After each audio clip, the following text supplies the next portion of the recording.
Absolutely. You grew up in the DC area. My cousin and I have a very close relationship to the DC area. Our parents grew up out there off of 14th Street, I think between Michigan and Taylor Street. Um, Okay. Grew up out there, have a close relationship. DC back then is very different than DC now. Talk about how DC has changed. Talk about your DC real estate project and how you're just doing what you have to do to give back to the city you grew up in. Well, they used to call DC, Washington, DC Chocolate City, but not anymore. Yeah, right. Yes, It's sir. far, it's far from Chocolate City, but change is always good. It's good. Amazon HQ2 just arrived not long ago, where they're almost established here, but they made the announcement they're in Washington D.C. And they're here for good. So that really drove the economy, and real estate here is continuing to evolve and grow. And it's just different. You know, the city, everything was about the city. There was you would see people, especially people of color, walking up and down the streets in Washington D.C.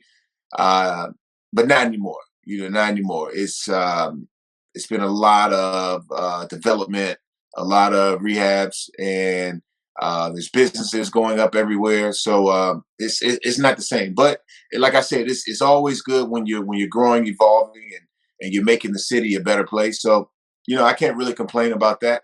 Hey, me being back here, just being back here for the last 4 years has really enlightened me, and I've seen a different Washington D.C. It's a good vibe. It's a really good vibe. Absolutely. I'm going to talk a little NFL talk with you a little bit. You retired, I think it was last year. Now, I was watching the game. I'm an Eagles fan, by the way. He's a Redskins fan. But I was so mad at you when you jumped over the damn Eagles and scored that touchdown in the first game of the season. I think it was. I was like, fuck it, man. But nah, we appreciate you, man. That was a dope play. But what led to your decision, to retire? How'd you know it was time to hang it up? Well, you feel it when you get up in the morning, you walk into the facility, and you don't feel like being there. You don't feel like going to practice. That's how you know that it's time to hang it up. Because my entire career, I've always had energy, the motivation to get up and just go in and do what I love doing. So when that day came and I just felt like I couldn't do it anymore, then it was over for me. And I think most of that has to do with the amount of concussions that I've sustained over the years. Right? You think about that. You think about your health.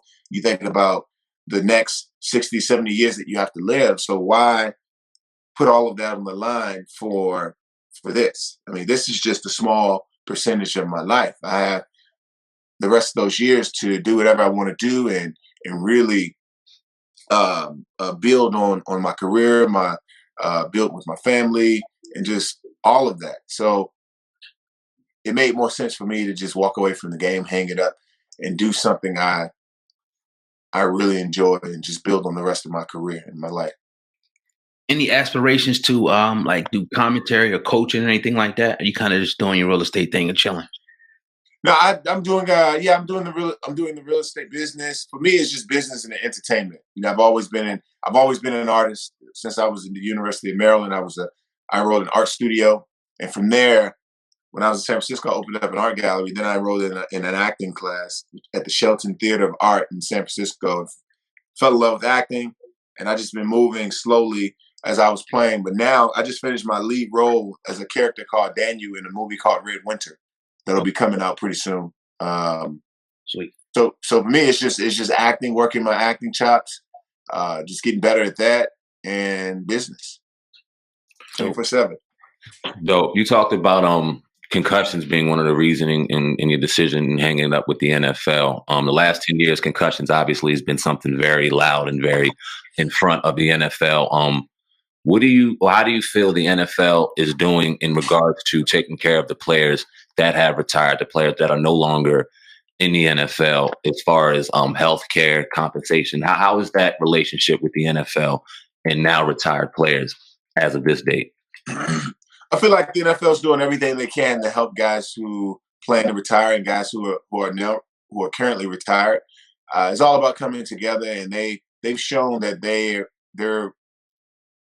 want what we want. They care about our life, our safety, and how we move forward and progress in life. Because everyone needs a helping hand, and they have nice plans and pretty good plans in place for guys who retire in their post career. They have a lot of implemented a lot of great things, not just from a health standpoint, but as well as other benefits like 50% off in certain places, and just things that could really help when it comes to just living life after football. Absolutely. How you feel about the NFL now in the current situation? They got the draft coming up. There's going to be no audience. You know, the OTAs, they're not certain. Training camp, nothing is certain right now.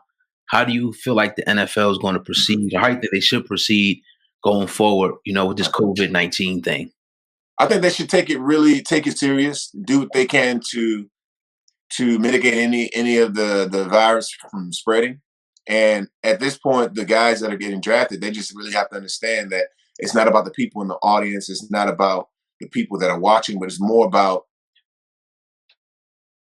reaching their goals and doing what they love, right? It doesn't matter how it happens as long as it happens. As long as they're on a team and they can sit back in their house and feel it and thrive off of it, that's all that really matters. Because I mean, that's what they work for. You work hard for it. You work hard, and life is all about curveballs. You have to adjust, right? You have to go through difficult times, and you have to show that you can persevere, because they're going to have to persevere somewhere in their life. I mean, multiple times. We've all been through it. You yourself, I've been through it. So it's all about that's what makes life very special, because we thrive and we adjust and we react to those difficult moments, and we show who we really are.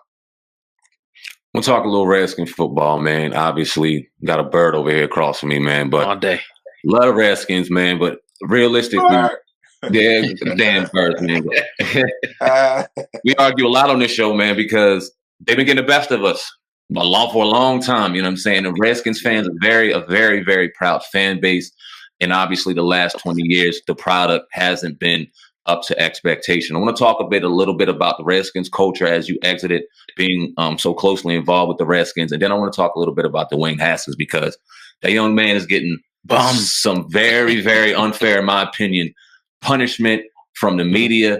You got rumors of Tua coming into DC. You got rumors of Kyle Allen taking over. Just been very disrespectful for a young man who I feel didn't get a fair shot. So talk about Redskins culture, the exit of Jay Gruden, the entrance of Ron Rivera, even though I know you haven't played for Ron, you're now retired. And then talk about Dwayne Haskins, and is the criticism fair?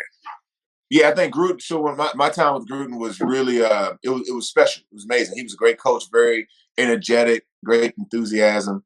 He was a player's coach, and we loved him. We enjoyed him. I had a good run with him, and I know he's going to continue to do well. But Dwayne Haskins taking a lot of criticism is common. It's common. I feel like he's going to be a special player. He's going to be really good. My short time with him, he's proven to me that he has what it takes. He's a special player. When he's out there, he's going to stand out like a sore thumb. You're going to see him because of his arm strength, his ability to make plays. He's in the pocket, and he keeps his eyes downfield. That's a lot of that is what we've seen when he was in college, you know. But right now, the true test for Dwayne is going to be his mental. How is he going to adjust going forward? Is he going to be that player that wakes up in the morning, he's the first one in the building, and he's being that leader? Because that's what the team is looking for. They're looking for a leader. And if you can't be a leader, then you can't be a quarterback, right? But I strongly believe that he has what it takes. And I'll give you an example. When I was in San Francisco, when I first came in, I wasn't the leader that team was looking for. I was the sixth pick in the draft. They was expecting me to be a leader, but I wasn't that right away. I had to learn. I had to go adjust to the curveballs and really find myself. And I think that's what Dwayne's doing. So as he continues to progress and get older, he's going to have to make that stride, you know. But quarterbacks are only given a certain amount of time, so he's going to have to do it quickly. He's going to have to adjust a lot quicker than I did. So with that being said, I feel like he's going to be that quarterback that the Redskins are expecting him to be. Now, with that being said, do you see them taking that guy Chase Young, or do you think they go with Tua? They better take Chase Young. You know what? I don't feel like they're going to take Chase Young. I just don't know if they're going to do it. But even if they do it, it's not saying that they're going to bench Dwayne Haskins. It's only saying that, hey, you have some competition here, so you have to step your game up. If you don't want to motivate yourself, we're going to motivate you, and that's what some guys need. And it's up to the coaches to make that decision. They're analyzing, they're dissecting what's going on in the building and how they think they need to motivate and encourage Dwayne. That might be his way, but I can't say that because I'm not in there in the meeting room with Dwayne. I don't know. I'm not talking to him every day at the moment. But it's up for them to make that assessment. But I strongly feel like Dwayne is the guy for the Redskins. How easy?